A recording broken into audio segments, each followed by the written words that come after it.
নমস্কার বন্ধুরা, আমি সুতৃষ্ণা। আজকের রেসিপি কেরালিয়ান স্টাইল মশলা পরোটা। আটা মাখিয়ে রেখেছি, কড়াইতে সর্ষের তেল গরম করে সর্ষে আর কোচানো কারি পাতা ফোড়ন দিয়ে দেবো রসুন কুচি, আদা কুচি, কাঁচা লঙ্কা, পেঁয়াজ কুচি। খুব ভালো করে ভেজে নিয়ে দেবো তো নুন, হলুদ, ধনে জিরের গুঁড়ো। এবার ভালো করে মিশিয়ে নিয়ে দিয়ে দেবো স্ম্যাশ করে রাখা আলু।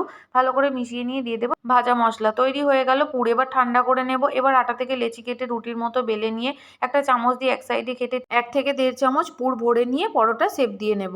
সাইডগুলো ভালো করে চেপে আটকে দিতে হবে যাতে বেলার সময় পুর বেরিয়ে না যায়। এইভাবে একটা বেলেও দেখাবো।